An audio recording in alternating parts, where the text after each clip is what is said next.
솔직히 처가에서 우리한테 나중에 10원 한 장 나올 게 있냐?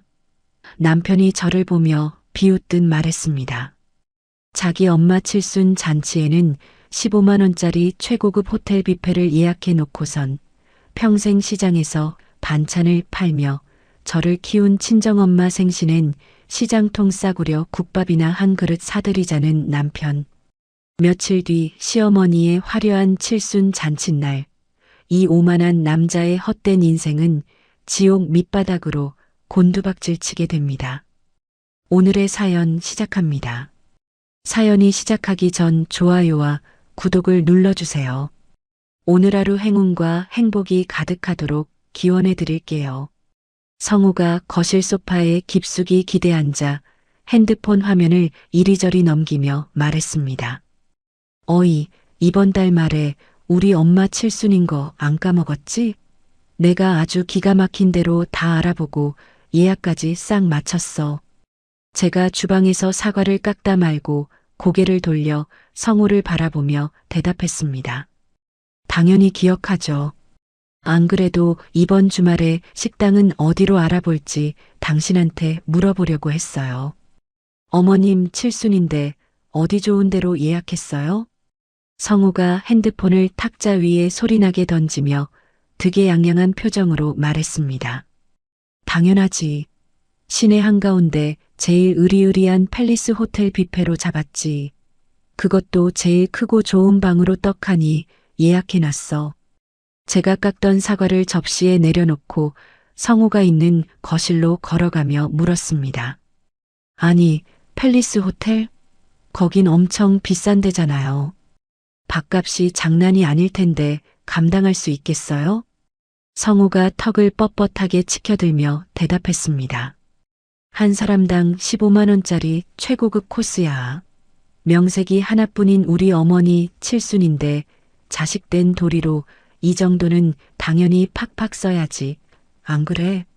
제가 소파 맞은편 의자에 앉으며 차분한 목소리로 말했습니다. 그래요. 어머님 평생에 한 번 있는 칠순이니까 좋은 데서 대접하는 거 저도 찬성해요. 그런데 당신, 우리 친정엄마 생신도 어머님 칠순이랑 며칠 차이 안 나는 거 알고 있죠? 성우가 미간을 찌푸리며 짜증 섞인 목소리로 대답했습니다. 아 참, 장모님 생신도 이번 달이던가. 달력에 안 적혀 있어서 새카맣게 까먹고 있었네. 제가 두 손을 무릎 위에 모아 쥐며 꾹 참는 목소리로 말했습니다. 맞아요. 어머님 칠순 잔치하고 바로 다음 주 주말이 우리 엄마 생신이에요. 어머님은 호텔 예약했으니 우리 엄마 식당은 어디로 알아볼까요? 같이 찾아봐요. 성우가 코웃음을 치며 손사래를 크게 쳤습니다. 에이, 장모님이 굳이 뭐하러 비싼 데를 가? 그냥 장모님 장사하시는 시장 입구에 그 허름한 국밥집이나 가서 대충 한 그릇 먹자고. 제가 자리에서 벌떡 일어나며 언성을 높여 소리쳤습니다. 당신 지금 뭐라고 했어요? 어머님은 15만 원짜리 최고급 호텔 뷔페로 모시면서 우리 엄마는 고작 8천 원짜리 시장 국밥집에서 대충 밥을 때우자고요. 성우가 귀를 후비며 심드렁하고 귀찮다는 듯이 대답했습니다. 아유, 시끄러워. 장모님은 원래 그런 시장통 음식 좋아하시잖아. 괜히 폼 잡는답시고 비싼 호텔 데려가 봐라. 돈 아깝다고 벌벌 떠시면서 밥도 제대로 못 드실걸? 제가 주먹을 꽉 쥐고 성우를 노려보며 따져 물었습니다. 불편해하시긴 뭘 불편해하셔. 우리 엄마도 좋은 옷 입고 싶고 맛있는 거 먹고 싶은 똑같은 사람이야. 평생 시장 바닥에서 찬바람 맞으며 고생만 하셨는데 우리 엄마야말로 좋은 데서 귀하게 대접받을 자격 충분하다고. 성우가 자리에서 일어나 저를 위아래로 훑어보며 비아냥거렸습니다. 참나 기가 막혀서. 너 진짜 피곤하게 산다. 야, 솔직히 까놓고 말해보자. 처가에서 나중에 우리한테 10원 한 장이라도 떨어질 게 있어? 나올 게 뭐가 있냐고. 제가 너무 기가 막혀서 입을 벌린 채 굳어버린 얼굴로 성우를 바라보았습니다. 나올 게 있냐니? 당신 지금 그게 말이라고 해? 평생 고생해서 나 번듯하게 키워주신 우리 엄마 생신을 앞두고 명색이 사위라는 사람이 어떻게 입 밖으로 그런 소리를 낼 수가 있어. 성우가 팔짱을 단단히 끼고 고개를 빳빳하게 세우며 당당하게 대답했습니다. 내 말이 틀렸어? 장모님 매일 시장 바닥에서 쪼그려 앉아 반찬 팔아서 겨우 하루하루 먹고 사는데 나중에 우리한테 물려줄 집이 있어. 땅이 있어. 10원 한 장 쥐어줄 능력이나 되시냐고. 제가 입술을 세게 깨물며 성우의 비열한 얼굴을 뚫어지게 쳐다보았습니다. 그래서 돈 물려줄 능력 없는 우리 엄마는 평생 그 싸구려 국밥이나 꾸역꾸역 먹으라는 거야? 당신 지금 사람 가치를 돈으로 매기고 있는 거냐고. 성우가 소파에 다시 털썩 주저앉으며 당연하다는 듯이 말했습니다. 아유 답답해. 자본주의 사회에서 돈이 최고고 가치지. 그럼 뭐냐? 우리 엄마한테는 지금 우리가 돈 팍팍 쓰고 잘 보여놔야 나중에 그 비싼 아파트라도 한 채 뚝딱 물려받을 거 아니야. 솔직히 까말해서 돈 한 푼 안 나오는 처가에 돈 쓰는 건 완전히 돈 낭비라고. 저는 성우의 그 천박하고 잔인한 말을 듣는 순간 머릿속이 하얗게 변하며 얼어붙었습니다. 가슴속 깊은 곳에서 뜨거운 불덩이가 치밀어 올랐지만 저는 두 눈을 질끈 감고 억지로 숨을 고르며 입을 다물었습니다. 성우의 진짜 밑바닥을 똑똑히 확인한 이상 저는 이 남자를 향해 품고 있던 마지막 일말의 기대조차 미련 없이 쓰레기통에 던져버렸습니다. 저는 어릴 적부터 비가 오나 눈이 오나 시장통에서 반찬 가게를 하시는 홀어머니 밑에서 자랐습니다. 새벽 4시면 어김없이 일어나 무거운 배추통을 나르시던 엄마의 구분 등은 제 인생의 전부이자 눈물이었습니다. 엄마의 손은 한여름에도 얼음장처럼 차가웠고 칼에 베이고 소금에 절여진 굳은 살이 박여 돌덩이처럼 딱딱했습니다. 저는 가난에 찌든 엄마의 그 험한 손이 너무 가슴 아파서 20대 내내 흔한 연애 한 번 하지 않고 악착같이 돈만 모았습니다. 친구들이 유행하는 예쁜 옷을 사고 해외로 여행을 다닐 때 저는 밤낮 없이 아르바이트와 직장 생활을 병행하며 틈틈이 부동산을 공부했습니다. 독하게 돈을 모으고 발품을 팔아굴린 끝에 저는 30대 초반의 대출이 전혀 없는 서울 시내의 번듯한 아파트를 오롯이 제 명의로 샀습니다. 거기에 더해 제 노력과 감각을 살려 탄탄하게 수익을 내는 작은 인테리어 사업체까지 일구어냈습니다. 하지만 저는 제 재산과 성공을 절대 겉으로 드러내지 않았습니다. 제가 돈을 벌기 시작했다는 소문이 돌자 돈 냄새를 맡고 파리떼처럼 꼬이는 가벼운 남자들에게 진저리가 났기 때문입니다. 사람의 진심이 아니라 남자의 조건이나 돈을 보고 접근하는 그 얄팍한 시선들이 역겨워서 저는 의도적으로 평범하고 수더분한 차림으로 저를 철저히 숨기고 다녔습니다. 값비싼 명품 가방 대신 지하상가에서 산 에코백을 메고 다녔고 화장도 거의 하지 않은 채 검소한 직장인 행세를 했습니다. 그러던 어느 날 지인의 소개로 대기업 대리라는 타이틀을 가진 지금의 남편 성우를 만나게 되었습니다. 성우가 약속 장소인 커피숍 문을 열고 들어올 때부터 저는 성우의 낡은 발끝을 유심히 보았습니다. 성우가 신고 있는 구두는 밑창이 닳아 비스듬했고 가죽은 여기저기 벗겨져 낡아 있었습니다. 대기업에 다닌다면서도 거칠애에 신경 쓰지 않고 자기 일에만 몰두하는 듯한 소탈한 모습에 저는 첫눈에 호감을 느꼈습니다. 성우가 커피 잔을 만지작거리며 쑥스러운 듯이 제게 말했습니다. 제가 화려하고 비싼 곳은 잘 가본 적이 없어서 모릅니다. 식사는 그냥 제가 자주 가는 시장 근처 밥집에서 소박하게 먹어도 괜찮으실까요? 제가 환하게 웃으며 고개를 크게 끄덕였습니다. 네, 그럼요. 저는 겉만 번지르르한 식당보다 허름해도 정감 있고 푸근한 식당을 훨씬 좋아한답니다. 성우가 저를 데려간 곳은 낡은 나무 탁자가 놓인 허름하고 좁은 국밥집이었습니다.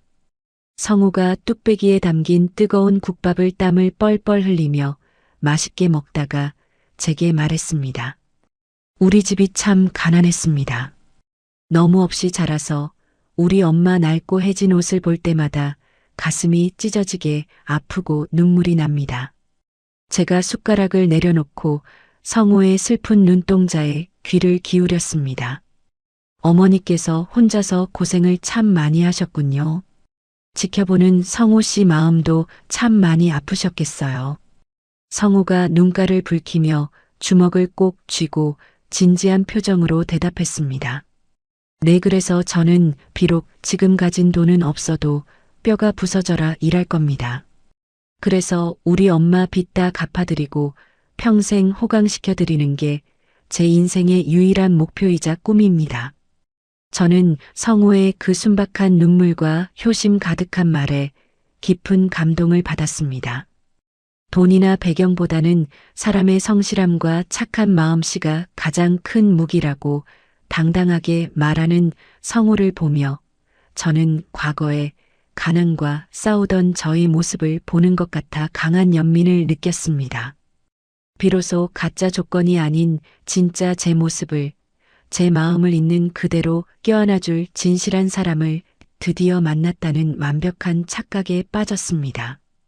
그래서 저는 제 재력을 끝까지 철저히 숨긴 채 성우와 결혼을 결심하게 되었습니다. 결혼을 준비하면서 우리는 지금 살고 있는 이 아파트로 신혼집을 정했지만 저는 이 집이 제 명의라는 사실을 입 밖으로 꺼내지 않았습니다. 제가 성우의 두 손을 꼭 잡고 눈을 맞추며 거짓말을 했습니다. 성우 씨, 이 아파트는 은행 빚이 엄청나게 많이 낀 전셋집이야. 우리 앞으로 이 많은 빚 다 갚으려면 외식도 줄이고 허리띠 꽉 졸라매고 살아야 해. 성우가 제 손을 따뜻하게 마주잡으며 다정하고 든든한 목소리로 대답했습니다. 아무 걱정하지 마. 내가 밤낮으로 일하고 투잡을 뛰어서라도 우리 전세금 빚 싹 다 갚아줄게. 우리 비록 가난하게 시작해도 서로 아끼고 믿는 마음 하나만은 절대 변하지 말자. 응? 저는 성우의 그 달콤하고 거짓된 맹세에 속아 제 발로 끔찍한 지옥불에 걸어 들어갔습니다. 결혼식장에 들어서고 혼인신고를 마치자마자 소박하고 착한 청년 행세를 하던 성우는 마치 마법이 풀린 것처럼 온데간데 없이 사라졌습니다. 대기업 타이틀을 무기 삼아 자기보다 못 사는 사람을 짓밟고 돈 앞에서는 한없이 비굴하게 엎드리는 오만한 속물 본성만이 성우의 진짜 얼굴이었습니다. 다시 지금의 서늘한 거실입니다. 저는 소파에 거만하게 다리를 꼬고 앉아 텔레비전을 보며 낄낄거리는 성우를 차가운 눈으로 내려다보았습니다. 연애 시절 가난해도 좋다며 제 손을 굳게 잡았던 성우의 가증스러운 모습과 처가에서 나올 게 뭐냐며 막말을 쏟아내는 지금의 천박한 모습이 겹쳐 보였습니다. 가슴 깊은 곳에서 차가운 분노가 얼음 송곳처럼 예리하게 솟구쳐 올랐습니다. 하지만 저는 당장 뺨을 때리고 집에서 내쫓는 대신 이 남자의 밑바닥이 도대체 어디까지 썩어 있는지 끝까지 확인하고 싶어졌습니다. 제가 억지로 입꼬리를 올리며 감정을 완벽하게 숨긴 채 덤덤하게 말했습니다. 그래, 가만히 들어보니 당신 말이 다 맞네. 우리 엄마야 평생 드시던 대로 그깟 시장 국밥 한 그릇 드시면 아주 충분하지 뭐. 어머님 칠순 잔치는 당신이 정성껏 예약한 그 비싼 호텔에서 아주 화려하고 으리으리하게 하자. 성우가 그제야 환하게 웃으며 자리에서 벌떡 일어나 손뼉을 쳤습니다. 아하, 거봐. 내 말이 100번 맞잖아. 역시 넌 현실 파악이 빨라서 말이 참 잘 통한다니까. 우리 엄마한테 팍팍 쓰고 잘 보이면 그게 결국 나중에 다 우리한테 피가 되고 살이 되어 돌아오는 거다고. 성우가 기분이 한껏 좋아진 듯 콧노래를 흥얼거리며 냉장고 문을 열어 맥주 캔을 꺼냈습니다. 저는 속으로 붉은 피눈물을 삼키며 성우의 얄미운 뒷모습을 노려보았습니다. 당신이 그토록 비웃고 무시하는 반찬가게 아줌마의 딸이 사실은 얼마나 무섭고 강한 사람인지 그 오만함을 뼈저리게 느끼게 해줄 날이 이제 코앞으로 다가왔습니다. 어머님의 날카로운 목소리가 핸드폰 스피커를 뚫고 거실 전체에 쩌렁쩌렁하게 울려 퍼졌습니다. 예, 이번 내 칠순 잔치의 입을 한복을 알아봤는데 청담동에 아주 기가 막힌 곳이 있더라. 제가 소파에 앉아 핸드폰을 귀에 가까이 대며 차분하게 대답했습니다. 네, 어머님. 마음에 드는 곳을 찾으셨다니 정말 다행이네요. 어머님이 헛기침을 크게 한번 하시더니 당연하다는 듯이 본론을 꺼냈습니다. 거기 명장이라는 사람이 한 땀 한 땀 수제 놓은 거라 가격이 제법 나가. 한 벌에 300만 원이라는데 내 카드로 긁어라. 제가 순간 숨을 멈추고 곁에서 텔레비전을 보던 성우를 흘끗 쳐다보며 말했습니다. 한복 한 벌에 300만 원이요. 가격이 조금 센 편이네요. 어머님이 혀를 끌듯 차며 불만 가득한 목소리로 쏘아붙였습니다. 최고급 호텔 뷔페에서 잔치하는데 싸구려 시장통 한복을 입고 손님을 맞을 수는 없잖니. 며느리 도리 제대로 하려면 그 정도는 네가 알아서 결제해야지. 제가 입술을 지그시 깨물고 감정을 숨긴 채 고개를 끄덕였습니다. 알겠습니다. 제가 이번 주말에 모시고 가서 결제해 드릴게요. 어머님이 그제야 만족스러운 웃음소리를 내며 전화를 끊었습니다. 통화 내용을 듣고 있던 성우가 텔레비전 볼륨을 줄이며 저를 향해 손가락을 튕겼습니다. 우리 엄마가 보는 눈은 확실히 높으시네. 300만 원짜리 명품 한복 입으시면 친척들 기가 팍 죽을 거야. 제가 탁자 위에 핸드폰을 내려놓고 성우를 똑바로 쳐다보며 말했습니다. 어머님 칠순이니까 내가 무리해서라도 해드리는 거야. 그런데 우리 이번 달 지출이 너무 커. 성우가 소파에서 몸을 일으켜 제 앞으로 바짝 다가앉으며 손바닥을 내밀었습니다. 이참에 돈 관리 방식을 아예 바꾸자. 내 월급 통장이랑 보안 카드 전부 나한테 넘겨. 제가 눈을 크게 뜨고 성우의 빈 손바닥을 내려다보며 물었습니다. 통장을 넘기라니. 지금까지 각자 수입 관리하면서 생활비만 합쳤잖아. 성우가 제 앞으로 얼굴을 들이밀며 훈계하듯 말했습니다. 네가 돈을 헤프게 쓰니까 내가 직접 관리하겠다는 거야. 당장 내 월급 통장 가져와서 내 앞으로 이체 한도 올려놔. 제가 두 손을 꽉 쥐고 성우의 눈을 피하지 않은 채 따져 물었습니다. 내가 언제 돈을 헤프게 썼어? 내 용돈은 한 달에 10만 원도 안 쓰는데. 성우가 짜증이 난다는 듯이 앞머리를 쓸어 넘기며 목소리를 높였습니다. 네가 매달 장모님한테 몰래 보내는 20만 원 말이야. 처가에 밑 빠진 독처럼 붙는 그 돈부터 당장 끊어. 제가 자리에서 벌떡 일어나며 성우의 어깨를 밀쳤습니다. 뭐라고? 우리 엄마 평생 고생하시는데 한 달에 20만 원 드리는 게 그렇게 아까워. 성우가 밀려난 어깨를 털어내며 저를 매섭게 노려보았습니다. 어차피 시장에서 국밥이나 사드실 거면 돈 필요 없잖아. 우리 엄마 명품 한복값 메꾸려면 당장 처가 용돈부터 끊고 허리띠 졸라매. 성우의 거침없는 막말에 저는 온몸의 피가 차갑게 식는 것을 느꼈습니다. 저는 떨리는 주먹을 등 뒤로 숨기고 억지로 목소리를 낮추어 대답했습니다. 그래, 내 마음대로 해. 내일 은행 가서 통장 정리해서 줄게.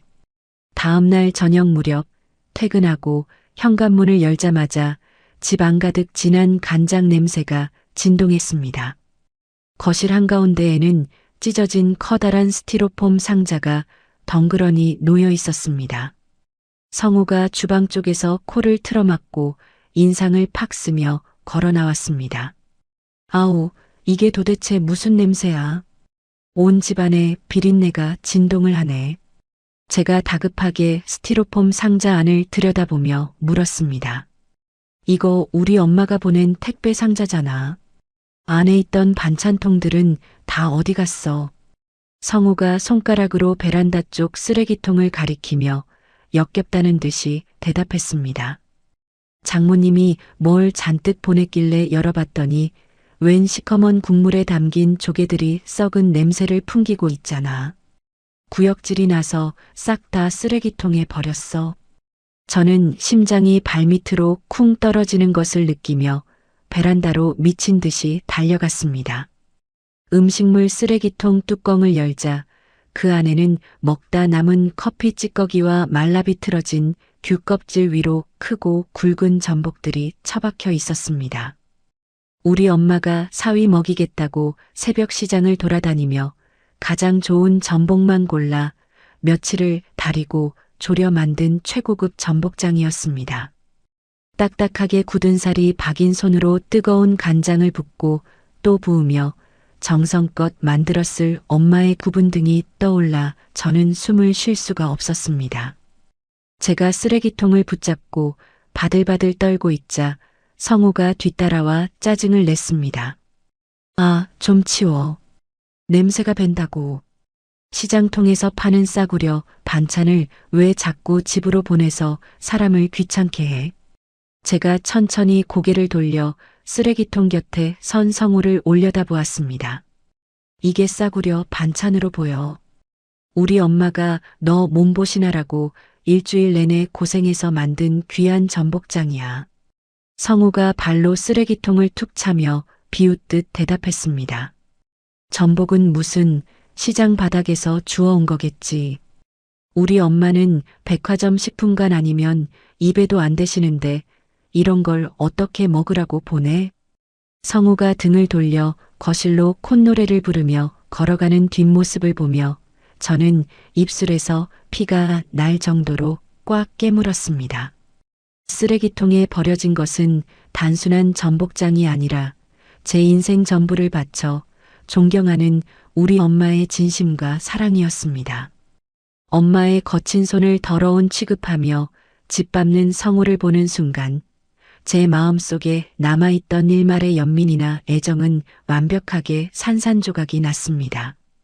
슬픔으로 차오르던 눈물은 이내 차갑고 날카로운 얼음 조각으로 변해 제 눈동자에 박혔습니다. 저는 쓰레기통 뚜껑을 조용히 닫으며 성우를 이 세상에서 가장 고통스러운 바닥으로 끌어내리겠다고 맹세했습니다. 그날 밤 자정이 넘은 시각, 안방에서는 성우의 굵은 코골이 소리가 규칙적으로 들려왔습니다. 저는 발소리를 죽이고 거실을 지나 성우가 쓰는 작은 서재로 들어갔습니다. 성우가 처가 용돈까지 끊어가며 제 월급 통장에 집착하는 이유가 단순히 어머님 한복감 때문만은 아닐 것이라는 강한 확신이 들었습니다. 저는 성우의 책상 서랍을 하나씩 열고 구석에 처박힌 낡은 서류 봉투들을 꺼내 살피기 시작했습니다. 첫 번째 봉투 안에는 빨간색 글씨로 연체라고 적힌 신용카드 대금 청구서들이 수북하게 쌓여 있었습니다. 제가 카드 사용 내역을 손가락으로 짚어 내려가자 어머님이 다니는 피부과, 명품관, 최고급 미용실 결제 내역이 줄줄이 쏟아져 나왔습니다. 어머님은 능력도 없는 아들의 카드로 귀부인 행세를 하며 사치를 부리고 있었던 것입니다. 다음 서류를 꺼내어 본 저는 너무 어이가 없어서 헛웃음을 흘렸습니다. 대기업에 다닌다며 허세를 부리던 성우의 통장 잔고는 바닥을 넘어 마이너스 한도 끝까지 꽉 차 있었습니다. 성우가 출퇴근용으로 타고 다니는 고급 외제차 역시 매달 엄청난 이자를 내야 하는 고금리 대여 상품이었습니다. 연애 시절 성실한 청년 코스프레를 하던 성우는 사실 자기 분수도 모르고 빚을 내서 허세를 부리는 껍데기뿐인 카푸어였습니다. 성우가 제게 돈을 아끼라며 큰 소리치고 월급 통장을 빼앗으려 했던 진짜 이유는 턱 밑까지 차오른 자신의 빚을 제 돈으로 메꾸기 위한 비열한 수작이었습니다. 저는 핸드폰 카메라를 켜서 빚더미에 앉은 성우의 금융 내역과 연체 고지서들을 하나하나 흔들림 없이 촬영했습니다.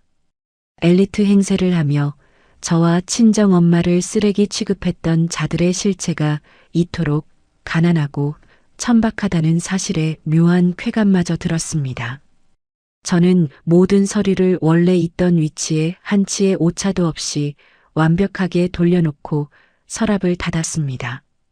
창문 밖으로 불어오는 서늘한 밤바람이 뺨을 스치고 지나갔습니다. 저는 거실로 나와 소파에 기대어 앉아 어두운 허공을 응시하며 조용히 미소 지었습니다. 이제 이 썩어 빠진 남자를 향해 제가 준비한 화려하고 잔인한 복수의 막을 천천히 올릴 차례가 다가오고 있습니다. 늦은 밤 거실 탁자 위에서 성우의 핸드폰이 짧게 징동하며 하얀 불빛을 뿜어냈습니다.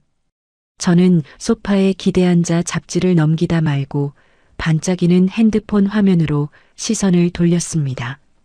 잠금화면 위로 떠오른 문자 메시지 하나가 제 심장을 서늘하게 만들었습니다. 자기야, 이번 주말 칠순 잔치 나도 따라갈까?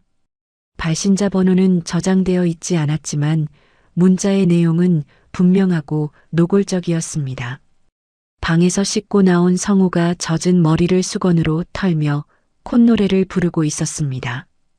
제가 탁자 위에 핸드폰을 턱으로 가리키며 덤덤하게 물었습니다. 핸드폰 울렸어. 칠순 잔치에 오겠다는 문자가 와 있던데.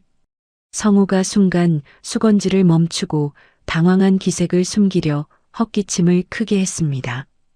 성우가 다급하게 핸드폰을 낚아채듯 집어들고 화면을 확인하더니 눈동자를 이리저리 굴렸습니다. 아, 이거 회사 후배가 보낸 거야. 부서 막내인데 칠순 잔치 심부름할 거 없냐고 묻는 거네. 제가 잡지를 덮고 성우를 빤히 쳐다보며 말했습니다. 회사 막내가 밤 11시에 직장 상사한테 자기야라고 불러. 요즘 회사 문화 참 자유롭네. 성우가 굳어진 얼굴로 핸드폰을 바지 주머니에 쑤셔 넣으며 짜증을 냈습니다. 요즘 애들 장난치는 말투가 원래 다 그래. 네가 사회생활을 안 해봐서 몰라. 성우는 변명을 늘어놓으며 도망치듯 방으로 쌩하니 들어가 버렸습니다. 저는 성우가 닫고 들어간 방문을 서늘한 눈빛으로 노려보았습니다.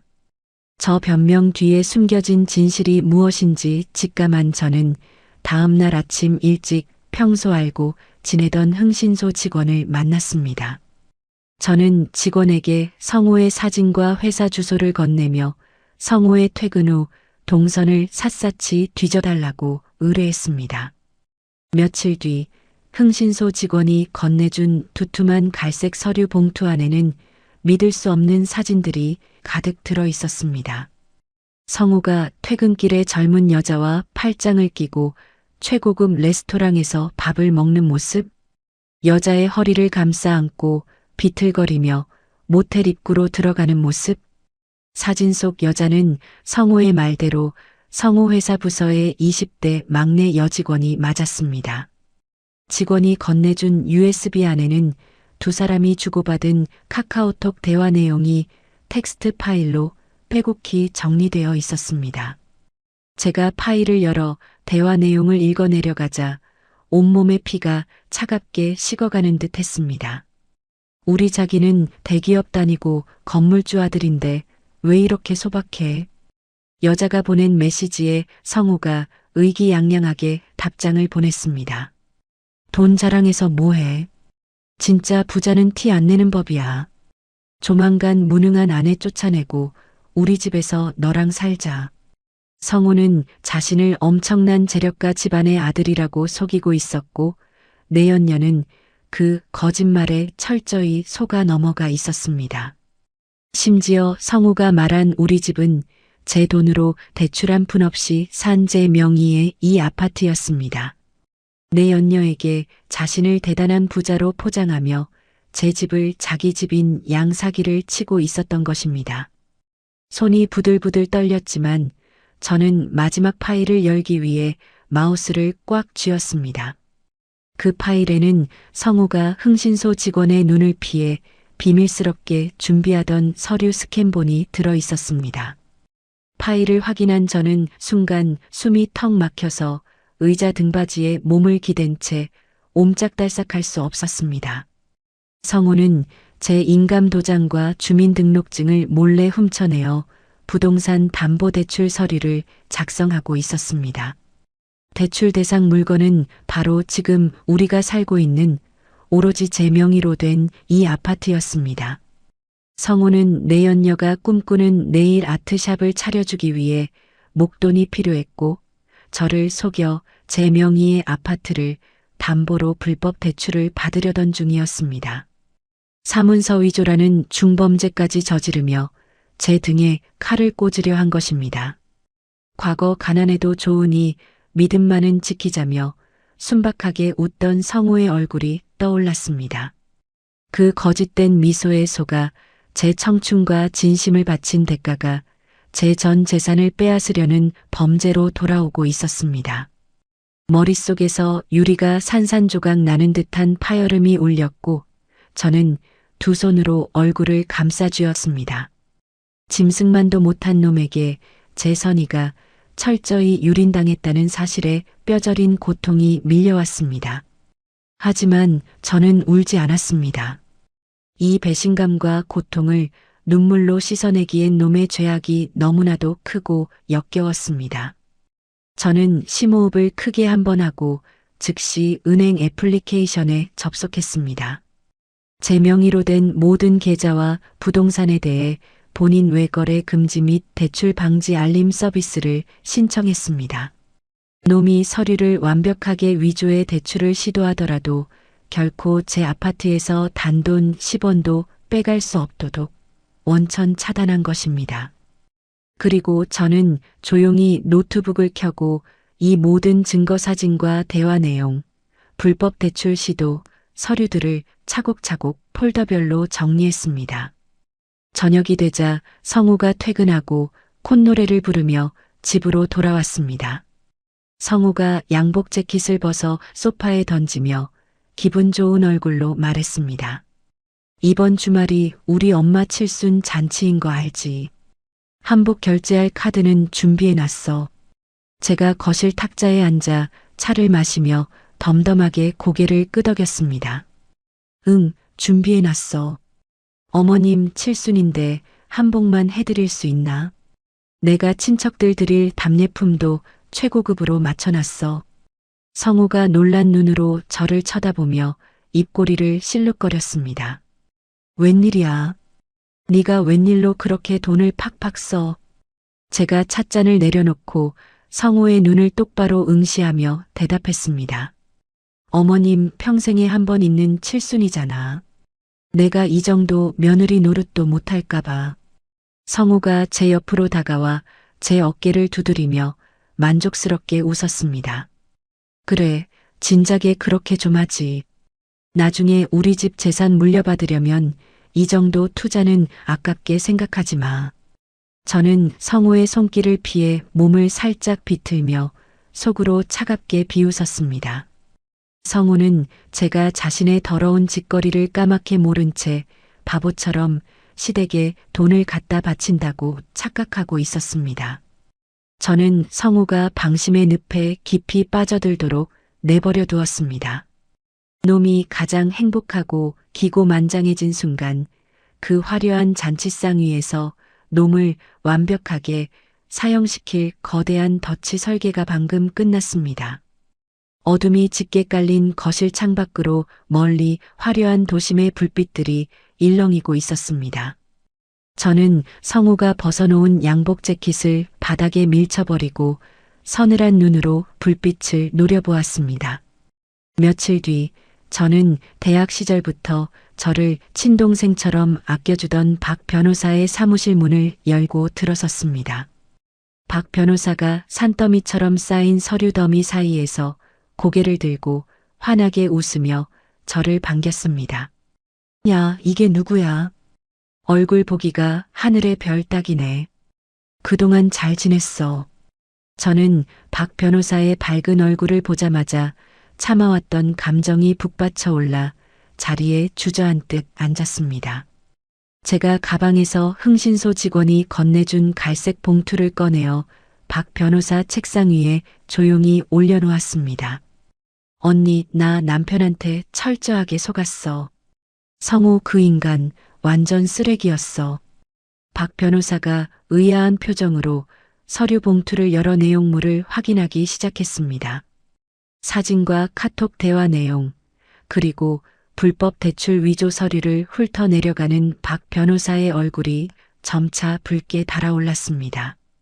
박 변호사가 서류를 책상 위에 내리치며 자리에서 벌떡 일어났습니다.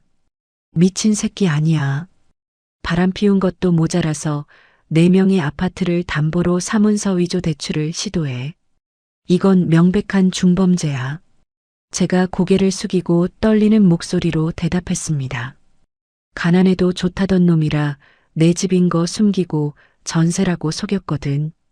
그런데 그 놈은 자기 분수도 모르고 내 집을 담보로 다른 여자 샵을 차려주려고 했어. 박 변호사가 제 앞자리로 성큼 다가와 제 어깨를 강하게 움켜쥐며 소리쳤습니다. 너 바보야. 20대 때 그 험한 바닥에서 돈 끌어모으던 그 독한 기집애 어디 갔어? 숨어 살던 호랑이가 왜 쥐새끼한테 물어뜯기고 가만히 있어? 박 변호사의 불호령 같은 외침이 제 귓전을 때리며 차갑게 얼어붙어 있던 제 머리를 강하게 내리쳤습니다. 내가 다 준비해 줄 테니까 넌 도장만 찍어. 이혼 소송은 물론이고 사문서 위조 미수로 형사 고소까지 싹 다 걸어서 그 새끼 팬티 한 장 못 건지고 길바닥에 나앉게 만들어줄게. 박 변호사의 거침없는 말에 제 가슴속 깊은 곳에서 뜨거운 전투력이 다시 끓어오르기 시작했습니다. 저는 자리에서 일어나 박 변호사의 두 손을 꽉 맞잡고 단호하게 고개를 끄덕였습니다. 박 변호사의 사무실을 나온 저는 망설임 없이 차를 몰아 친정엄마의 반찬 가게가 있는 재래시장으로 향했습니다. 시장통 어귀에서 굽은 등으로 나무를 다듬고 계신 엄마의 뒷모습이 보였습니다. 제가 가게 안으로 뛰어들어가 엄마의 거친 손을 덥석 붙잡고 품에 와락 안겼습니다. 엄마가 깜짝 놀라 나무를 내려놓고 제 등을 토닥이며 물었습니다. 아이고, 우리 딸 웬일이래. 평일 대낮에 회사 안 가고 어쩐 일이야. 무슨 일 있어. 저는 엄마 품에 얼굴을 묻은 채 엉엉 소리내어 울음을 터뜨렸습니다. 제가 눈물 콧물 범벅이 된 얼굴을 들고 엄마의 눈을 바라보며 남편의 모든 만행을 털어놓았습니다. 엄마, 성우 그 자식 바람 피웠어. 내 뒤통수 치고 내 아파트까지 몰래 팔아넘기려고 했어. 엄마가 그 말을 듣자마자 얼굴이 하얗게 질리더니 들고 있던 앞치마를 바닥에 내동댕이 쳤습니다. 엄마가 덜덜 떨리는 두 손으로 제 뺨을 감싸쥐고 눈물을 뚝뚝 흘리며 말했습니다. 내 가여운 딸, 평생 고생만 한 내 새끼가 왜 그런 개만도 못한 놈한테 당하고 살아. 내 잘못 아니야. 당장 그놈 쓰레기통에 쳐넣고 이혼해. 저는 저를 무조건 지지해주는 엄마의 사랑에 힘입어 흔들리던 마음을 강철처럼 단단하게 굳혔습니다. 엄마의 거친 손을 마주 잡으며 저는 다짐했습니다. 더 이상 평범한 척 저를 숨기지 않고 제가 가진 모든 힘을 다해 그 쓰레기들을 사회에서 완벽하게 매장해 버리겠다고 말입니다. 그날 저녁 저는 마음을 다잡고 제 인테리어 사업체의 사무실로 향했습니다. 제가 사무실 문을 열자 직원들이 박수를 치며 환호성을 질렀습니다. 직원 한 명이 제게 다가와 결제 서류를 내밀며 상기된 목소리로 말했습니다. 대표님, 드디어 해냈습니다. 그 대형 프랜차이즈 카페 전국 매장 인테리어 독점 계약 방금 최종 성사됐습니다. 저는 떨리는 손으로 계약서에 사인하며 속으로 쾌재를 불렀습니다. 제 경제적 기반이 이토록 탄탄해지는 순간 저는 더 이상 성우라는 껍데기뿐인 남자에게 얽매일 이유가 단 하나도 없음을 명확히 깨달았습니다. 며칠 뒤 주말, 오늘은 친정엄마의 생신이었습니다. 저는 최고급 일식집 오마카세 룸을 예약하고 평소 엄마가 갖고 싶어 하셨던 1,000만 원짜리 명품 가방을 미리 준비했습니다. 성우가 소파에 누워 텔레비전을 보다가 시계를 보더니 인상을 찌푸리며 말했습니다. 야, 장모님 생신인데 시장 국밥집 안 가고 어딜 간다는 거야? 나 피곤한데 그냥 집에서 시켜 먹으면 안 돼. 제가 화장대 거울 앞에서 화려한 귀걸이를 달며 덤덤하게 대답했습니다. 내가 다 알아서 예약했어. 빨리 옷 갈아입고 나와. 식당에 도착한 성우는 으리으리한 일식집 외관을 보고 눈을 휘둥그레 떴습니다. 최고급 생선회와 랍스터 요리가 끝도 없이 줄지어 나오자 성우가 입을 딱 벌리고 저를 쳐다보았습니다. 식사가 끝날 무렵 제가 준비한 명품 가방을 엄마에게 건네자 성우의 눈동자가 흔들렸습니다. 성우가 제 귀에 대고 삿대질을 하며 작게 속삭였습니다. 너 미쳤어. 대출 갚기도 빠듯한데 빚까지 내서 장모 생일 잔치를 해. 이 돈 나중에 다 누가 갚으라고. 제가 성우의 비웃는 얼굴을 똑바로 마주보며 차갑게 미소 지었습니다. 누가 갚긴 다 내 돈으로 결제한 거야. 내 걱정이나 해. 조만간 진짜 미칠 일 생길 테니까. 성우는 제 말의 의미를 전혀 파악하지 못한 채 코웃음을 치며 다시 음식을 집어먹었습니다. 저는 바보처럼 웃고 있는 성우의 얼굴을 바라보며 서늘한 눈빛을 거두지 않았습니다. 모든 법적, 경제적 복수의 세팅이 완벽하게 끝났습니다. 이제 내일이면 시모의 화려한 칠순 잔치가 열립니다. 그 화려한 무대 위에서 저는 성우와 시모를 가장 비참하고 고통스러운 지옥으로 처박아 버릴 것입니다.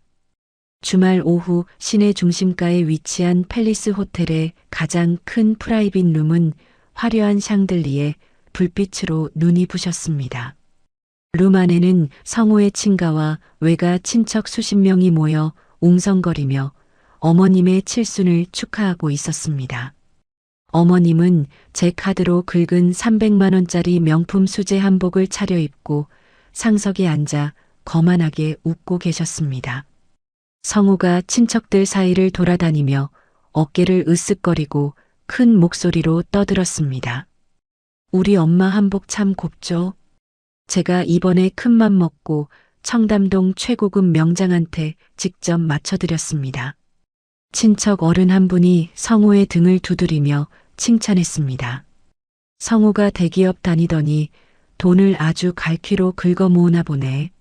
며느리도 덩달아 호강하고 좋겠다. 성우가 턱을 치켜들고 저를 힐끗 쳐다보며 비웃듯 대답했습니다. 아휴, 말도 마세요. 제 아내가 처가 형편이 많이 어려워서 제가 뼈 빠지게 일해서 다 먹여 살리고 있습니다. 제가 구석자리에 앉아 끓어오르는 분노를 억누르며 성우의 그 가증스러운 입놀림을 똑똑히 지켜보았습니다. 어머님이 자리에서 일어나 친척들을 향해 손을 흔들며 거들었습니다. 우리 아들이 심성이 고와서 가난한 집 딸 구제해줬잖니. 며느리가 전생에 나라를 구했지 뭐야. 친척들이 박수를 치며 호탕하게 웃는 소리가 넓은 룸 안을 가득 채웠습니다. 저는 의자에서 천천히 일어나 방 한쪽 벽에 설치된 대형 빔 프로젝터 스크린 앞으로 걸어갔습니다. 제가 미리 준비해온 USB를 노트북에 꽂으며 차분하고 또렷한 목소리로 말했습니다. 어머님 칠순을 맞이해서 제가 특별한 영상 편지를 하나 준비했습니다. 룸 안의 조명이 어두워지고 사람들의 시선이 모두 대형 스크린으로 향했습니다. 저는 마우스를 꽉 쥐고 첫 번째 파일을 클릭했습니다. 스크린에 뜬 첫 화면은 칠순 축하 영상이 아니라 성우가 젊은 여자의 허리를 감싸 안고 모텔 입구로 들어가는 선명한 사진이었습니다. 순식간에 룸 안이 찬물을 끼얹은 듯 조용해지더니 친척들이 경악하며 웅성거리기 시작했습니다. 성우가 얼굴이 하얗게 질린 채 자리에서 벌떡 일어나 소리쳤습니다. 너 지금 무슨 미친 짓이야? 당장 저거 안 꺼. 제가 성우의 외침을 무시하고 마우스를 눌러 다음 사진을 화면에 띄웠습니다.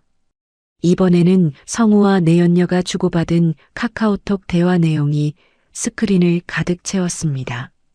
화면 왼쪽에는 성우가 연애 시절 저에게 보냈던 문자가 떠올랐습니다. 돈보다는 네가 좋아. 가난해도 우리 믿음만은 지키자.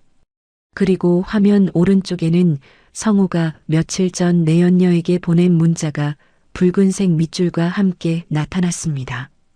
조만간 무능한 아내 쫓아내고 내 아파트에서 너랑 살자. 처가에서 나올 게 뭐 있다고 돈을 써. 제가 마이크를 잡고 떨리지 않는 단호한 목소리로 친척들을 향해 말했습니다. 가난한 아내 먹여 살리느라 등골이 휜다던 성우는 지금 회사 후배와 바람을 피우며 저를 집에서 내쫓을 궁리만 하고 있었습니다. 성우가 스크린 앞을 가로막으려 달려오며 다급하게 변명했습니다. 아니야, 이거 다 조작이야. 이 여자가 돈에 미쳐서 나를 모함하는 거라고. 저는 차갑게 웃으며 세 번째 파일을 열어 스크린에 띄웠습니다. 화면에는 빨간색으로 연체 도장이 찍힌 성우의 신용카드 청구서들과 마이너스 한도 끝까지 꽉 찬 통장 내역이 낱낱이 드러났습니다. 제가 마이크를 쥔 손에 힘을 주며 성우를 매섭게 노려보았습니다. 대기업 다니며 부자 행세하던 당신 아들, 사실은 어머님 사치 빚 갚느라 빚더미에 앉은 껍데기뿐인 카푸어입니다. 어머님이 충격을 받은 듯 가슴을 부여잡고 숨을 헐떡거리며 쓰러지듯 의자에 주저앉았습니다. 친척들이 수군거리는 소리가 룸 안을 벌집 쑤신 듯 시끄럽게 만들었습니다. 저는 가장 마지막에 준비해둔 치명적인 증거 파일을 눌렀습니다. 화면에는 성우가 제 인감도장과 신분증을 도용해 위조한 부동산 담보대출 서류가 대문짝만하게 떴습니다. 제가 스크린을 가리키며 룸 안이 쩌렁쩌렁 울리도록 소리쳤습니다. 성우는 바람난 상간녀에게 네일샵을 차려주려고 제 명의로 된 아파트를 몰래 담보로 잡아 불법 대출을 받으려 했습니다. 어머님이 비틀거리며 자리에서 일어나더니 얼굴을 불그락푸르락하며 제게 달려들었습니다. 어딜 감히 내 귀한 아들을 범죄자로 몰아. 이 독사 같은 년이 미쳐서 헛소리를 하네. 어머님이 손을 높이 치켜들고 제 뺨을 때리려 하는 순간 저는 재빠르게 몸을 피하며 어머님의 팔을 강하게 쳐냈습니다. 제가 들고 있던 서류 가방을 열어 빳빳한 종이 뭉치를 꺼내어 고급 요리가 놓인 원탁 한가운데에 소리나게 내리꽂았습니다. 이게 방금 떼어온 아파트 등기부등본 원본입니다. 두 눈 똑바로 뜨고 확인해 보세요. 어머님과 성우가 동시에 탁자 위로 고개를 숙이고 서류를 확인했습니다. 제가 두 사람을 번갈아 보며 서늘한 미소를 띠고 또박또박 말했습니다. 전세 대출 낀 집이라고 속였지만 이 아파트 대출 단 10원도 없는 완벽한 4명의 집입니다. 성우가 서류를 쥔 손을 바들바들 떨며 믿을 수 없다는 듯이 저를 올려다보았습니다. 이게 어떻게 된 거야? 네가 어떻게 이런 비싼 아파트를 대출도 없이 사? 제가 성우의 면전에 대고 차갑게 쏘아붙였습니다. 솔직히 처가에서 나올 거 없냐고 했지. 당신이 쓰레기통에 처박은 그 시장 반찬 팔아서 우리 엄마가 나 억척같이 키우셨고 내가 뼈 빠지게 일해서 산 내 집이야. 성우가 다리에 힘이 풀린 듯 쿵 소리를 내며 바닥에 무릎을 꿇었습니다. 제가 가방에서 미리 도장을 찍어둔 이혼 소장과 퇴거 통보서를 꺼내어 성우의 얼굴 위로 거칠게 뿌렸습니다. 하얀 종이들이 호텔룸의 화려한 조명을 받으며 성우의 머리 위로 눈송이처럼 흩날려 떨어졌습니다. 당신은 오늘부로 내 집에서 맨몸으로 쫓겨나는 거야. 짐은 싹 다 싸서 방금 호텔 1층 로비 쓰레기통 옆에 버려두고 왔어. 어머님이 바닥에 털썩 주저앉아 통곡을 하기 시작했고 친척들은 기가 막혀 입을 다물지 못했습니다. 저는 바닥에 엎드려 덜덜 떠는 성우를 향해 마지막 선전포고를 날렸습니다. 내 집에 당장 한 발짝이라도 들이밀면 주거침입으로 경찰에 신고할 테니까 길바닥에서 알아서 살아. 썩 꺼져. 저는 굽 높은 구두를 신고 바닥에 널브러진 서류들을 지르밟으며 당당하게 룸의 문을 열고 밖으로 나왔습니다. 호텔 1층 로비로 내려오자 커다란 캐리어 3개가 구석에 처박혀 있는 것이 보였습니다. 저는 그 쓰레기 같은 짐가방들을 통쾌한 시선으로 훑어본 뒤 회전문 밖으로 걸어 나갔습니다. 호텔 정문 앞에는 친정엄마가 환하게 웃으며 저를 기다리고 있었습니다. 제가 달려가 엄마의 품에 꽉 안기자 엄마가 제 등을 따뜻하게 쓸어내렸습니다. 우리 딸 알턴이가 쏙 빠진 것처럼 표정이 아주 후련해 보이네. 수고 많았다. 제가 엄마의 팔짱을 꽉 끼며 밝은 목소리로 대답했습니다. 응, 엄마. 쓰레기들 싹 다 청소하고 왔어. 이제 우리 둘이 세상에서 제일 좋은 곳으로 놀러 가자. 미리 예약해둔 최고급 콜벤이 저희 모녀 앞에 부드럽게 멈춰 섰습니다. 차에 올라탄 저는 수년간 저를 짓누르던 무거운 껍데기를 완벽하게 벗어던진 해방감을 온몸으로 만끽했습니다. 거짓과 허세로 저를 기만했던 자들이 지옥불에 떨어져 허우적거리는 모습을 상상하니 차창 밖의 풍경이 유난히 눈부시게 빛나 보였습니다. 이혼 소장을 날리고 며칠이 지난 평일 오후 회사 사무실에서 업무를 보던 제 핸드폰이 요란하게 울렸습니다. 발신자 번호가 찍히지 않은 전화를 받자마자 성우의 날카로운 목소리가 귀청을 때렸습니다. 야, 네가 내 짐을 다 버려. 내가 그 집에서 쫓겨나면 갈 데가 어디 있다고 진짜 이럴 수 있어. 제가 볼펜을 책상 위에 툭 던지며 차가운 목소리로 대답했습니다. 갈 데가 왜 없어? 네가 우리 집 뺏어서 같이 살려고 했던 그 상간녀 원룸으로 기어들어가면 되겠네. 성우가 수화기 너머로 악을 쓰며 소리쳤습니다. 나 지금 당장 변호사 선임했어. 네가 돈 좀 있다고 사람을 이렇게 바닥으로 처박는데 나도 가만히 안 있어. 제가 헛웃음을 흘리며 의자에 등을 기대고 물었습니다. 변호사 선임할 돈은 있고. 그래, 어디 무슨 소송을 어떻게 거는지 기대해 볼게. 성우가 씩씩거리며 적반하장으로 따져 물었습니다. 내가 속아서 결혼한 거잖아. 혼인 기간 동안 그 아파트 집값이 올랐으니 나도 재산 증식에 기여한 바가 있어. 내 몫에 기여도만큼 재산 분할 청구할 거니까 각오해. 제가 너무 어이가 없어서 실소를 터뜨리며 맞받아쳤습니다. 바람 피우고 사문서 위조까지 한 주제에 내 집을 탐내. 네가 한 짓이 얼만데 기여도 타령이야. 성우가 전화를 뚝 끊어버리자 저는 밀려오는 깊은 환멸감에 관자놀이를 꾹꾹 눌렀습니다. 다음 날 출근길 회사 로비 앞이 시끌벅적했습니다. 어머님이 새빨간 립스틱을 짙게 바르고 커다란 피켓을 목에 건 채 고래고래 소리를 지르고 있었습니다. 다들 내 말 좀 들어보세요. 여기 사장이 돈 좀 있다고 멀쩡한 내 아들 내쫓은 아주 독사 같은 년입니다. 출근하던 직원들이 수군거리며 어머님을 피해 돌아가고 있었습니다. 제가 다가가 피켓을 빼앗으려 하자 어머님이 제 머리채를 잡으려 손을 뻗으며 악을 썼습니다. 네가 돈을 감추고 사기 결혼을 해놓고 어디서 유세를 떨어. 내 아들 인생 망친 년아, 당장 위자료 내놔. 제가 경비원을 불러 어머님을 밖으로 끌어내게 하며 차갑게 경고했습니다. 한 번만 더 내 회사 앞에 찾아와서 행패 부리면 영업방해로 당장 유치장에 쳐넣을 줄 아세요. 어머님이 밖으로 끌려가면서도 끝까지 저를 향해 침을 뱉으며 저주를 퍼부었습니다. 사무실로 올라오자마자 마케팅 팀장이 하얗게 질린 얼굴로 뛰어들어왔습니다. 팀장이 덜덜 떨리는 손으로 태블릿 화면을 제게 내밀며 보고했습니다. 대표님, 큰일 났습니다.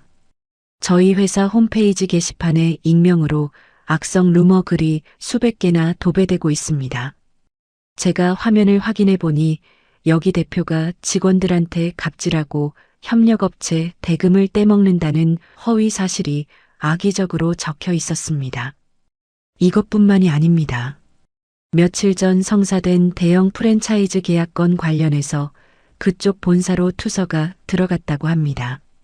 당장 계약을 보류하겠다는 연락이 왔습니다. 저는 순간 눈앞이 캄캄해지며 책상 모서리를 꽉 부여잡았습니다. 성우가 PC방에 앉아 제 회사를 망하게 하려고 치졸한 악플을 도배하고 협력업체에 이간질을 하고 있는 것이 뻔했습니다. 제가 분노로 부들부들 떨고 있을 때 제 개인 핸드폰으로 낯선 문자가 도착했습니다. 돈 많은 년이 푼돈 좀 쥐어주고 적당히 끝내시지. 안 그래도 오빠가 좁은 내 방에 얹혀 살아서 나도 짜증나 죽겠거든. 사진 속 내연녀가 저를 조롱하며 보낸 문자였습니다. 한때 가족이라 믿었던 자들이 이토록 밑바닥까지 추악해질 수 있다는 사실에 저는 극심한 피로감과 구역질을 느꼈습니다. 제가 눈을 감고 깊은 한숨을 내쉬자 벽에 걸린 친정엄마와 함께 찍은 사진이 눈에 들어왔습니다. 시장통에서 손이 부르트도록 고생하며 저를 키워낸 엄마의 미소가 저를 쳐다보고 있었습니다. 제가 여기서 조금이라도 마음이 약해져서 저 기생충들에게 자비를 베푼다면 저들은 살이 오를 때까지 저와 엄마의 피를 쪽쪽 빨아먹을 것이 분명했습니다. 저는 자리에서 천천히 일어나 창가로 다가가 밖을 내다보았습니다. 먹구름이 잔뜩 낀 하늘 아래 잿빛 도시가 답답하게 펼쳐져 있었습니다. 저는 마지막 남은 일말의 인간적인 연민마저 완전히 지워버리기로 굳게 다짐했습니다. 눈물이 말라붙은 제 눈동자에는 오직 저들을 아주 잔인하고 완벽하게 짓밟아버리겠다는 도끼만이 차갑게 빛나고 있었습니다. 저는 즉시 겉옷을 챙겨 입고 박 변호사의 사무실로 미친 듯이 차를 몰았습니다. 박 변호사가 사무실 문을 열고 들어오는 제 살벌한 표정을 보더니 마시던 커피를 내려놓았습니다. 제가 가방에서 성우의 악플 캡처본과 어머님의 시위 사진들을 꺼내어 책상 위에 늘어놓았습니다.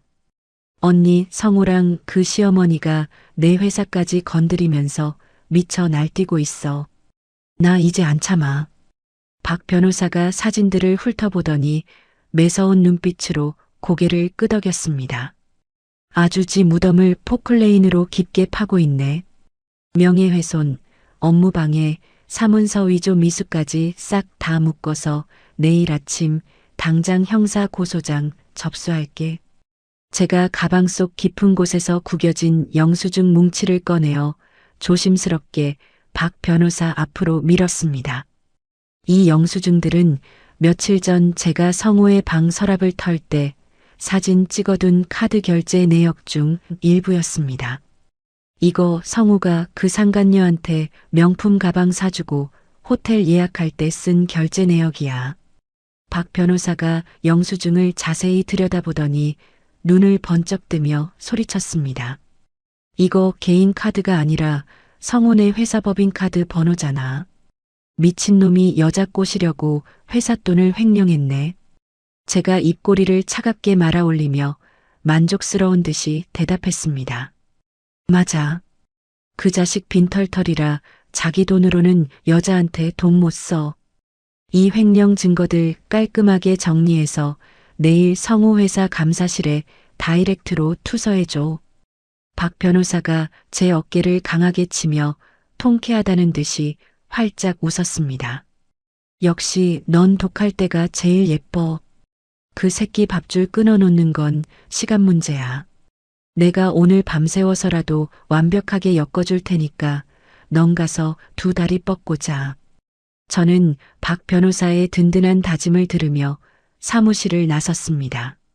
차에 시동을 걸고 집으로 향하는 길, 비가 쏟아지기 시작하며 창문을 거칠게 때렸습니다. 저는 와이퍼가 빗물을 닦아내는 밖을 노려보며 엑셀을 강하게 밟았습니다. 저 쓰레기들이 쌓아 올린 알량한 모래성을 흔적도 없이 쓸어버릴 거대한 폭풍우가 이제 막 시작되었습니다. 며칠 뒤 성우의 회사가 발칵 뒤집혔습니다. 박 변호사가 성우의 법인카드 유용 내역과 명품 구매 영수증, 그리고 고급 호텔 결제 내역을 낱낱이 정리해 회사 감사실에 다이렉트로 투서한 것입니다. 감사실 직원이 성우의 자리로 다가와 서류 뭉치를 책상 위에 던지며 차갑게 말했습니다. 성우 대리님, 지금 당장 감사실로 출석해 주십시오. 회사 공금 횡령 건으로 조사할 게 있습니다. 성우가 얼굴이 사색이 되어 의자에서 벌떡 일어났습니다. 네, 횡령이라니요. 그게 무슨 소리입니까? 감사실 직원이 혀를 차며 성우의 팔을 거칠게 잡아 끌었습니다. 법인카드로 내 연녀한테 수백만 원짜리 명품백 사주고 모텔 드나든 거 다 들통났습니다. 변명은 가서 하시죠. 성우가 주위 직원들의 경멸하는 시선을 받으며 질질 끌려가는 동안 저는 제 사무실에서 전해 들은 그 소식에 쾌재를 불렀습니다. 결국 성우는 즉각 대기 발령 조치를 받고 회사에서 쫓겨나듯 짐을 쌌습니다. 거기에 더해 회사는 성우가 유용한 공금을 당장 반환하지 않으면 형사 고소하겠다는 내용 증명까지 날렸습니다. 빈털터리에 빚만 잔뜩 있던 성우는 이제 수천만 원의 횡령금까지 뱉어내야 하는 처지가 되었습니다.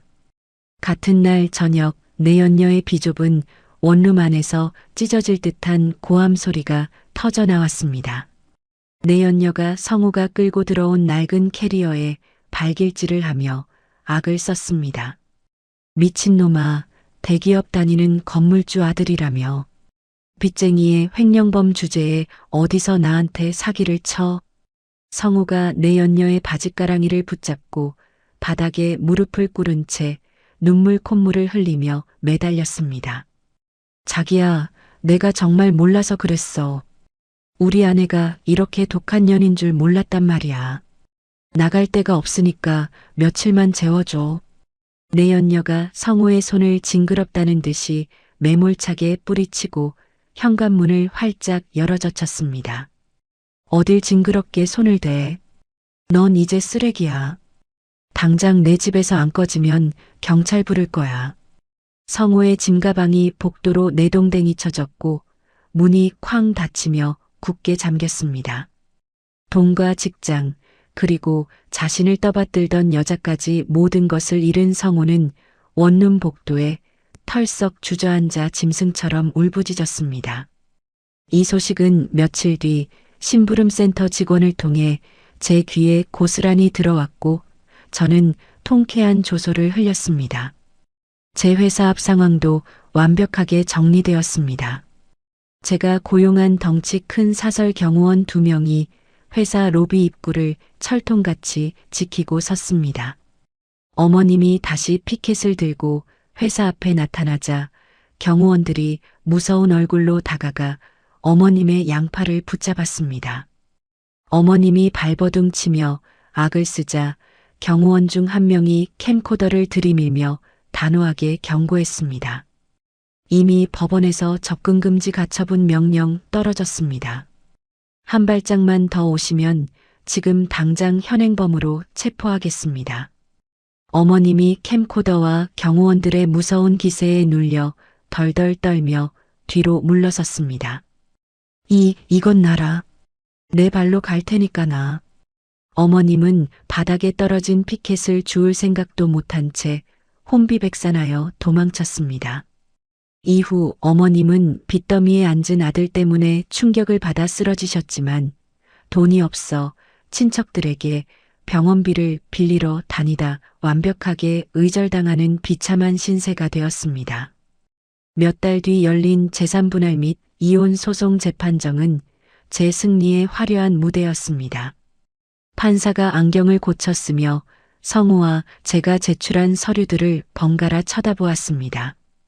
피고 성우는 혼인 기간 중 외도를 저지르고 원고 명의의 아파트를 담보로 삼은 서위조 대출까지 시도한 사실이 명백히 인정됩니다.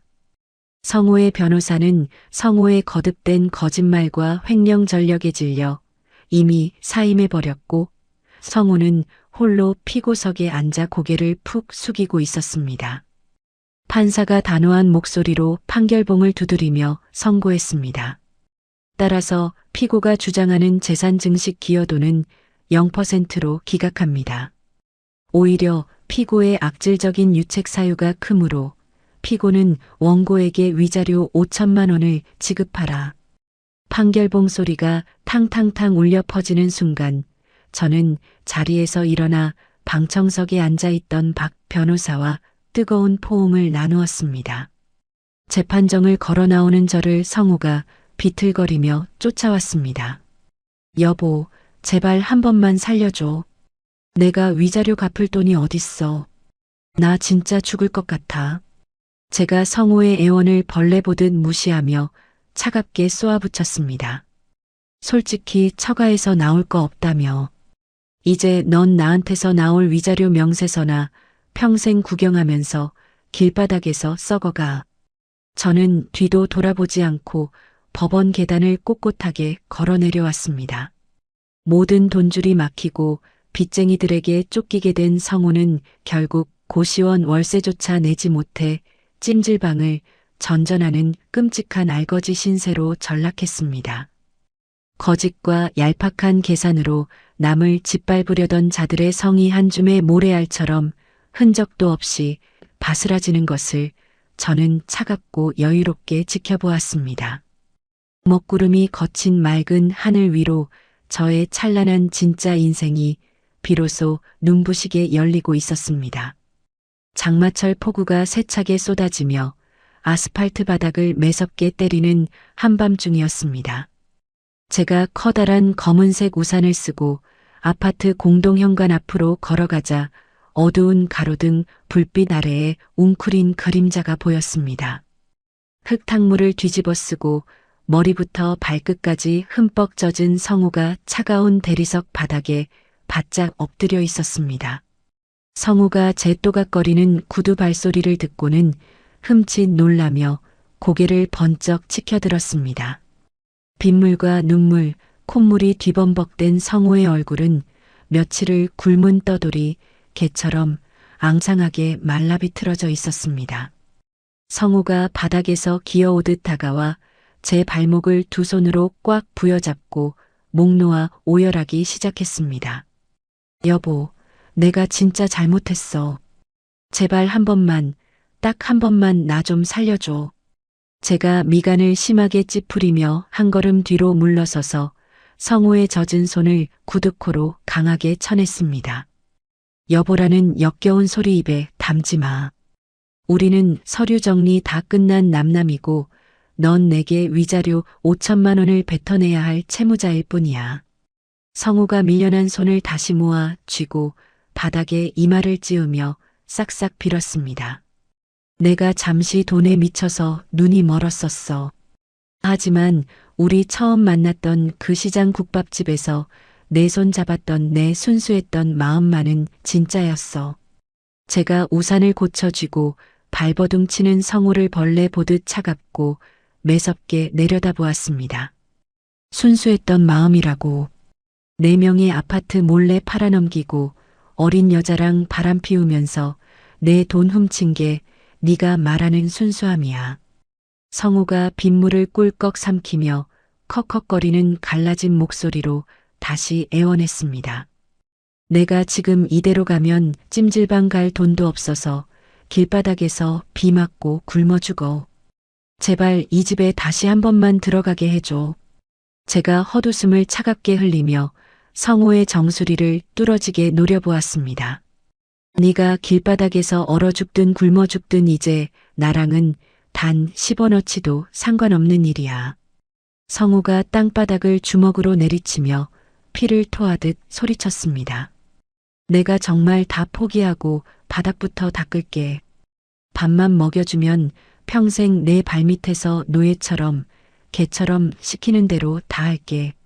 저는 성우의 흔들리는 비굴한 눈빛 속에서 여전히 제 돈에 기생하려는 역겨운 본능을 똑똑히 읽어냈습니다.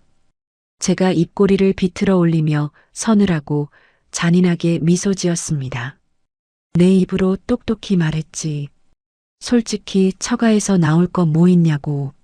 4명의 집에서 얼른 썩 꺼져.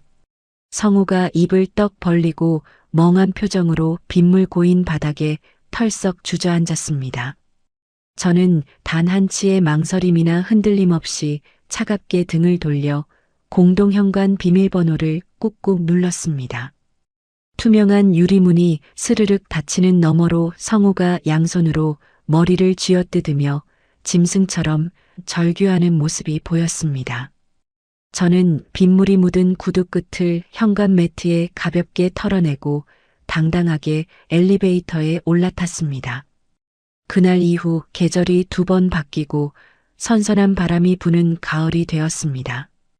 햇살이 따뜻하게 비치는 주말 오후 저는 박 변호사와 시내에서 가장 비싼 최고급 프렌치 레스토랑의 프라이빗 룸에 마주 앉았습니다. 박 변호사가 붉은 와인이 담긴 잔을 가볍게 흔들며 환하게 웃으며 입을 열었습니다. 어제 우리 로펌 건물 근처 재건축 공사장에서 아주 재미있고 통쾌한 구경을 했어. 제가 부드러운 안심 스테이크를 나이프로 썰다 말고 고개를 들어 박 변호사를 바라보며 물었습니다. 재미있는 구경이라니. 혹시 성우 소식 들은 거야? 박 변호사가 와인을 한 모금 머금고 입맛을 다시며 고개를 크게 끄덕였습니다. 응. 안전모 쓰고 작업복 입고 시멘트 포대 나르다가 우연히 나랑 눈이 딱 마주쳤어. 제가 나이프를 접시 위에 내려놓고 하얀 냅킨으로 입가를 우아하게 닦으며 가볍게 웃었습니다. 그래. 나한테 줘야 할 위자료 5천만 원이랑 지 회사에 뱉어낼 횡령금 갚으려면 막노동이라도 죽어라 뛰어야지. 박 변호사가 손뼉을 짝 치며 신이 나서 말을 이었습니다. 나를 보더니 쥐구멍이라도 찾고 싶은지 시멘트 포대로 얼굴을 푹 가리고 헐레벌떡 도망가더라.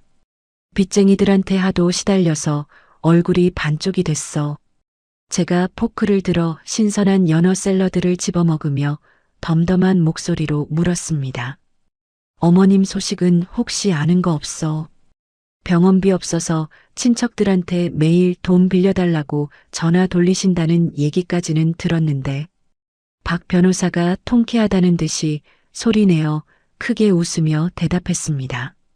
사치 부리면서 친척들 무시하던 노인네를 누가 돕겠어.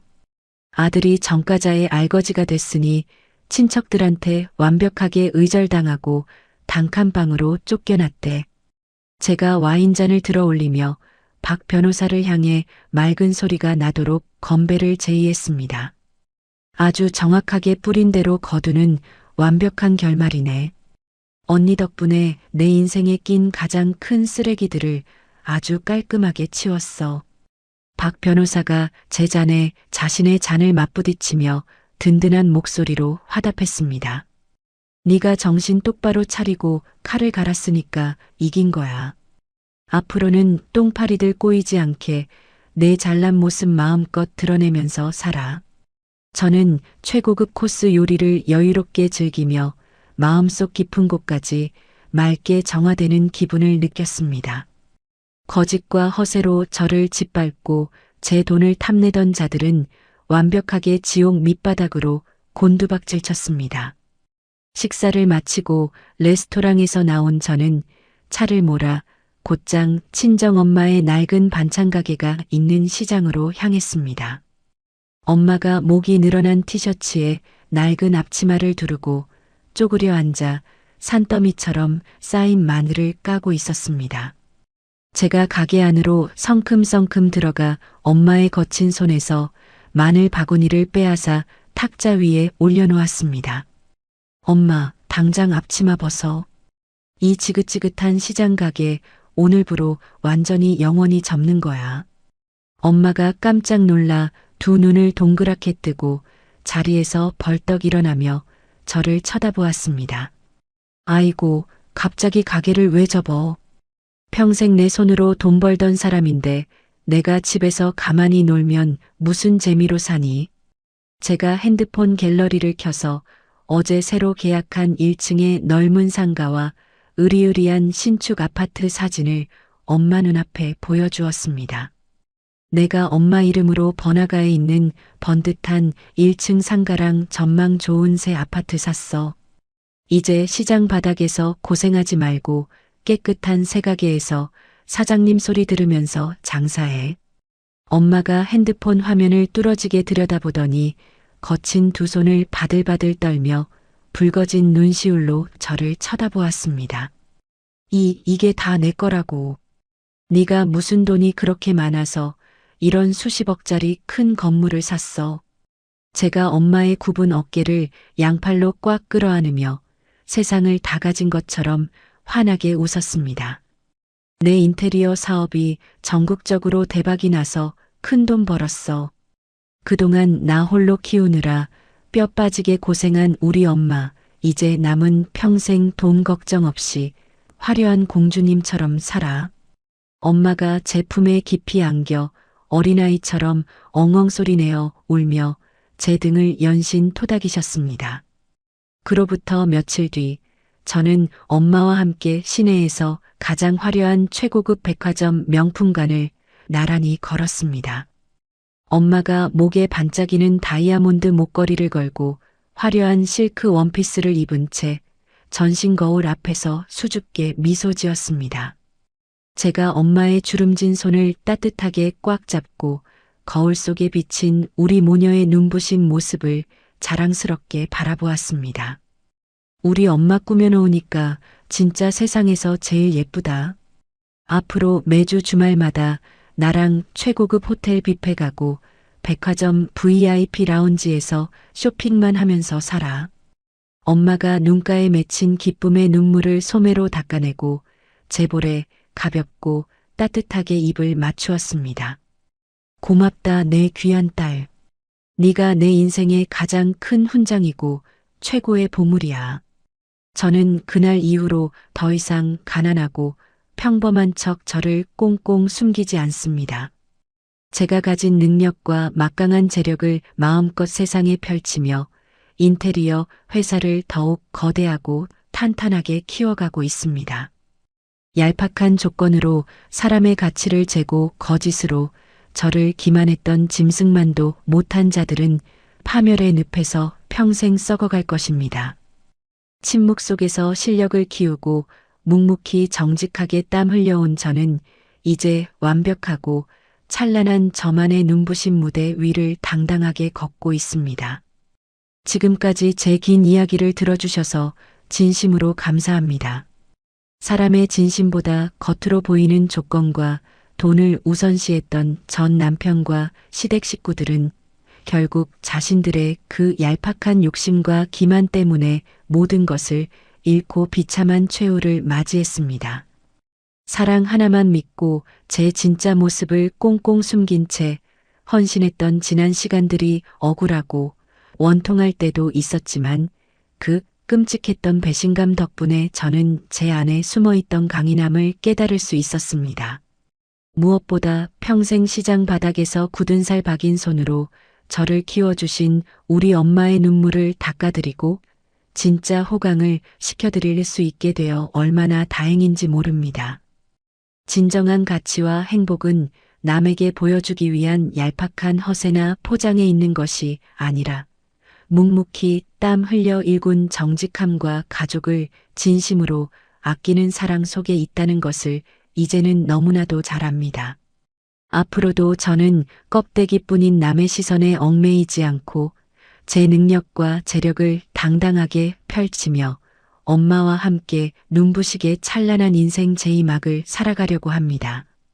제 사연이 답답한 현실 속에서 고군분투하시는 누군가에게 통쾌한 사이다 같은 위로와 대리만족이 되었기를 진심으로 바랍니다.